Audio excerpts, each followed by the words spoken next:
Good morning. आज BA अंतिम वर्ष इतिहास विषय में हम रणथंभौर दुर्ग का वर्णन कर रहे हैं। इससे पहले हमने दुर्ग जो पढ़ा था वो पढ़ा था मेहरानगढ़ जोधपुर। मेहरानगढ़ जोधपुर के बाद अगर कोई अपने सिलेबस में महत्वपूर्ण टॉपिक है तो वो है रणथंभौर दुर्ग का। 3 दुर्ग दे रखे हैं, चित्तौड़ का अध्ययन कर चुके हैं, इससे पहले मेहरानगढ़ पढ़ा और अभी पढ़ रहे हैं रणथंभौर दुर्ग। कहते हैं कि ये दुर्ग स्थित कहाँ है?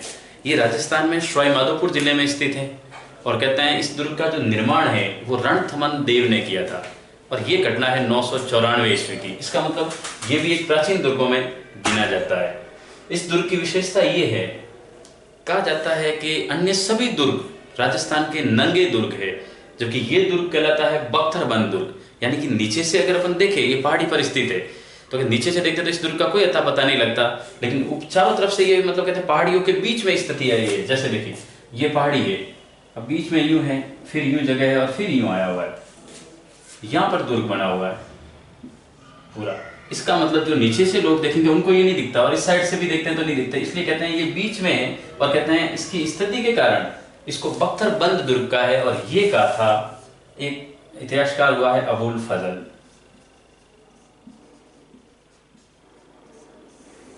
और चूंकि अगर यूं देखा जाए तो दिल्ली से जब भी दक्षिण भारत जाया जाता है तब कहते हैं कि राजस्थान में प्रवेश के किनारे पे ये स्थित है। इसका मतलब प्रवेश भी इसी दुर्ग से हो रहा है। तो राजस्थान पे जितने भी आक्रमण हुए, उन आक्रमणों में सबसे पहले अगर किसी ने आक्रमण झेले तो वो झेले थे रणथंभौर दुर्ग ने। इसका मतलब यहाँ स्थानीय आक्रमण भी खूब हुए। इसी के संदर्भ में इसका पूरा विश्लेषण करते हैं एक बार।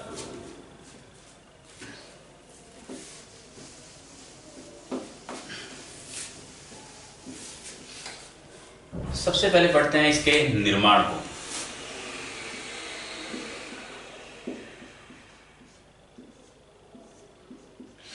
जो रणथंभौर दुर्ग है इसका निर्माण 994 ईस्वी में एक राजा हुआ रणथमन देव।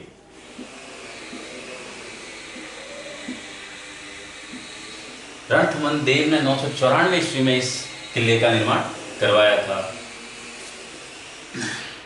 कहा जाता है इस किले के बारे में कि ये 2 पहाड़ियां हैं, 2 पहाड़ी,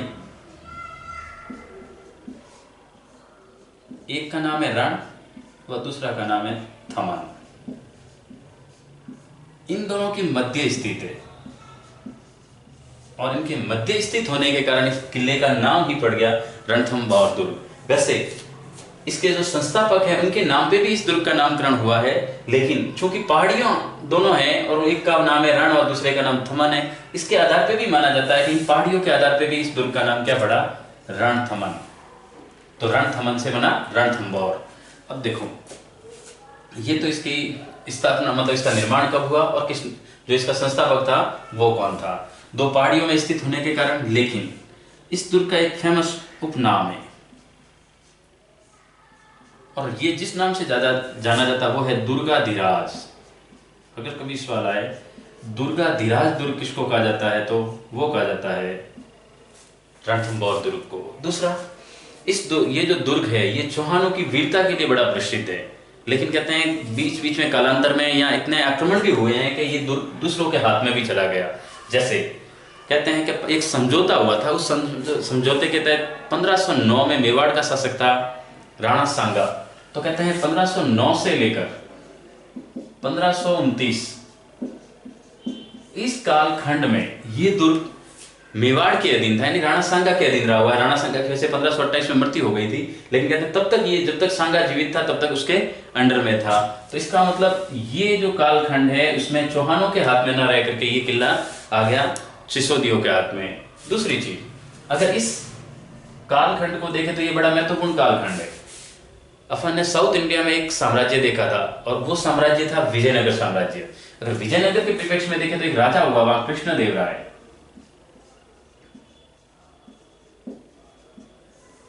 ठीक ये कृष्णदेवराय के शासनकाल को भी इंगित करता है कि कृष्णदेवराय भी 1509 में शासक बना था और 1529 तक रहा था। तो उसके शासनकाल को भी इसी के संदर्भ में देखा जा सकता है। और इसी शासनकाल खंड के दौरान मतलब कृष्णदेवराय का तो कोई लेना देना नहीं है, लेकिन चूंकि उससे जुड़ा हुआ मैटर है इसलिए मैंने बताया कि कृष्णदेवराय का शासनकाल कभी पूछे तो वो भी 1509 से 29 तक है। दूसरा, जब बाबर हिंदुस्तान आया था तो बाबरनामा में उसने दो चीजों का उल्लेख किया था, दो हिंदू राज्यों का उल्लेख किया था, एक मेवाड़ का और एक विजयनगर का। और उसने विजयनगर का जो उल्लेख किया था उसको बताया था कि ये हिंदुस्तान में सबसे शक्तिशाली साम्राज्य था और उसका शासक कौन था? कृष्णदेव राय। इसका मतलब बड़ा इंपॉर्टेंट कालखंड था उस दौरान। और उसी कालखंड के दौरान रणथंभौर दुर्ग चौहानों के हाथों में न होकर के सिसोदियों के हाथों में था। ये थोड़ा सा साइड में था।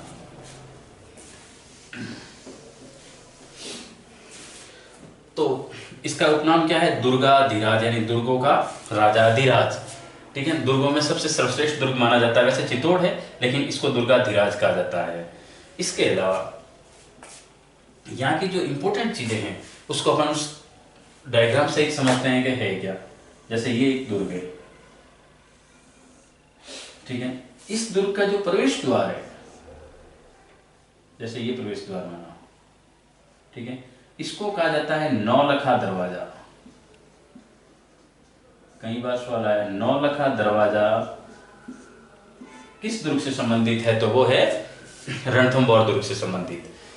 इसके अलावा ये इसका प्रवेश द्वार है, मुख्य जो प्रवेश द्वार है वो है नौलखा दरवाजा। इसके अलावा यहाँ क्या है? एक महल बना हुआ है, दो महल है, सैन है। जो एक महल है वो कहलाता है जोगी महल, और जो दूसरा है वो कहलाता है जोरा और बोहरा का महल। तो किले के अंदर दो महल भी है, एक जलकुंड भी है।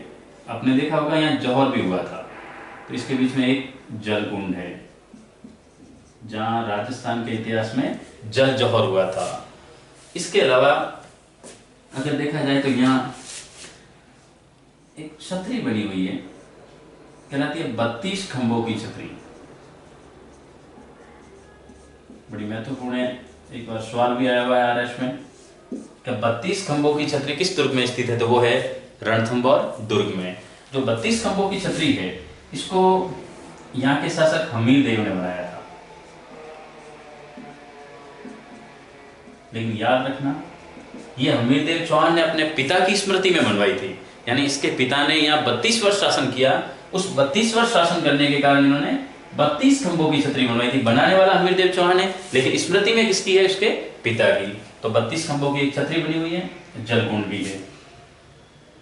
इसके अलावा यहाँ हमीर की कचेरी बड़ी महत्वपूर्ण है, यानी हमीर का एक महल है जिसको कहा जाता है हमीर की कचेरी, फेमस महल है,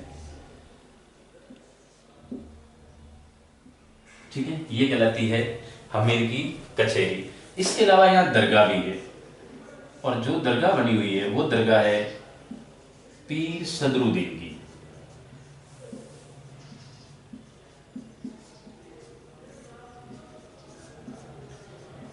पीर सदरुद्दीन की दरगाह कहाँ स्थित है? तो वो है रणथंभौर दुर्ग में।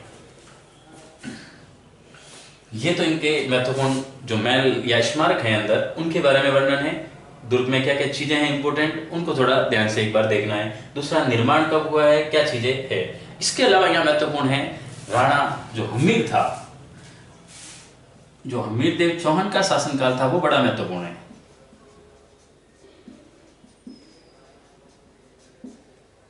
कहते हैं कि ये जो इंसान था, ये जो राजा था, ये बड़ा हठीला था। इसके बारे में एक बहुत बड़ा उपन्यास भी लिखा गया है, हमीर हट। तो कहते हैं हमीर हट भी लिखा गया। तो हमीर देव चौहान का कार्यकाल बड़ा है। इसके शासनकाल में अलाउद्दीन ने आक्रमण किया था।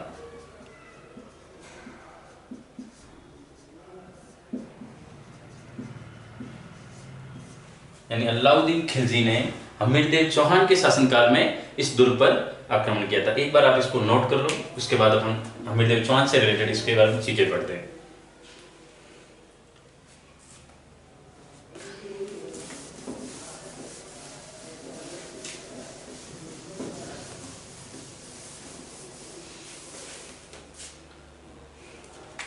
देखो, अलाउद्दीन खिलजी का आक्रमण हुआ था यहाँ,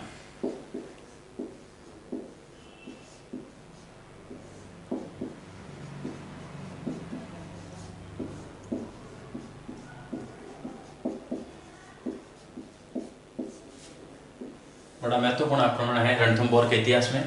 ये घटना हुई थी 1301 ईस्वी में, यानी यहाँ 1301 ईस्वी में किसने आक्रमण किया है?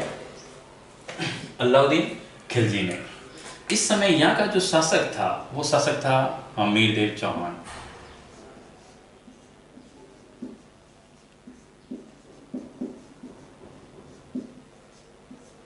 ठीक है।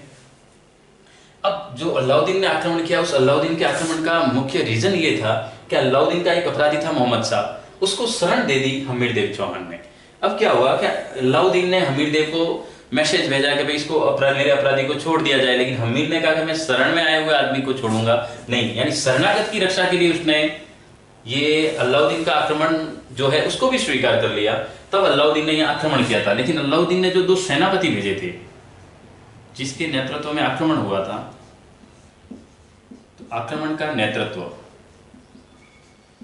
इनके 2 सेनापति थे, नुसरत खान और दूसरा था उलूग खान।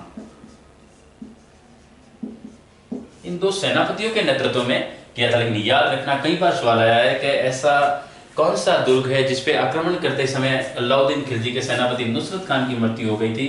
तो नुसरत खान इस आक्रमण के समय मृत्यु को प्राप्त हो गया था। बाकी कौन बचा? उलूग खान। जब उसने अलाउद्दीन ने ये दुर्ग जीता तो उलूग खान को बाद में इस दुर्ग का किलेदार बना दिया। यानी नुसरत खान की मृत्यु हुई थी और उलूग खान को इस दुर्ग का किलेदार बनाया गया। ये चीज थी हमीरदेव चौहान के समय। लेकिन चूंकि यहाँ का एक इतिहास प्रसिद्ध साका हुआ इस समय, साका भी 1301 का ही है, अलाउद्दीन के आक्रमण के समय हुआ था। अब जो ये साका है, इस साके के समय यहाँ का शासक कौन है, यानी केसरिया कौन कर रहा है? और दूसरी चीज, जौहर कौन करेगा? तो कहते हैं केसरिया जो किया था वो किया था हमीर ने, हमीर देव। जबकि जो जौहर हुआ था वो जौहर था यहाँ की रानी रंग देवी।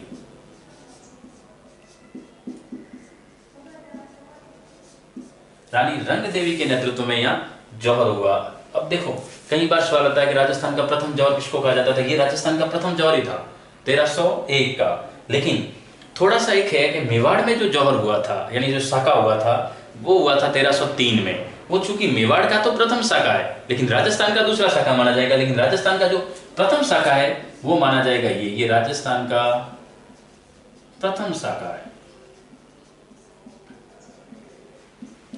इसके अलावा अगर देखा जाए तो जो यहां जौहर हुआ था उसमें रानी रंग देवी कहते हैं जलकुंड में अपने प्राण त्यागे थे, इसलिए इस जौहर को कहते हैं जल जौहर। ये कौन सा जौहर हुआ था? जल जौहर। यानी कि राजस्थान का प्रथम शाखा 1301। अगर पूछा जाए प्रथम जल जौहर तो भी यही रहेगा, और प्रथम जौहर पूछे तो भी यही रहेगा। लेकिन चूंकि 1303 में जब अलाउद्दीन ने चित्तौड़ पे आक्रमण किया, उस समय चित्तौड़ की महारानी पद्मिनी ने जो जौहर किया था वो अग्नि कुंड में उन्होंने अपने आप को झोंका था। इसका मतलब ये हुआ कि उन्होंने जो जौहर किया वो अग्नि जौहर कहलाता है। तो इससे पहले तो अग्नि जौहर हुए नहीं थे। इसलिए जब भी सवाल आए कि राजस्थान का प्रथम अग्नि जौहर कब हुआ है, तो वो हुआ है 1303 चित्तौड़ में। जबकि जो जल जौहर पूछे तो वो हुआ है यहाँ। लेकिन दोनों को इंडिकेट करके नहीं पूछे, डायरेक्टली पूछे कि राजस्थान का प्रथम शाखा कौन सा है, तो रणथंभौर ही रहेगा। ये बड़े महत्वपूर्ण घटना है इस समय की, इसको याद रखना है। और ये पूरी चीजें जो घटनाक्रम हुई है ये रणथंभौर में हुई है। लेकिन कहते हैं दुर्ग का बड़ा महत्व है। ये सवाई माधोपुर जिले में स्थित है, और मैंने पहले भी बताया था कि इस दुर्ग को बख्तरबंद दुर्ग कहते हैं। क्या कहते हैं? बख्तरबंद दुर्ग। और बख्तरबंद दुर्ग कहा किसने है? अबुल फजल ने। यानी अबुल फजल अकबर का दरबारी इतिहासकार था, उसने इस दुर्ग को बख्तरबंद दुर्ग कहा है। और इसके बारे में कहावत है कि अन्य सब दुर्ग नंगे हैं, जबकि ये बख्तरबंद दुर्ग माना जाता है। ये है रणथंभौर दुर्ग। कल अपन मंदिर पे आएंगे जिसमें देलवाड़ा और रणकपुर के बारे में पढ़ेंगे। धन्यवाद।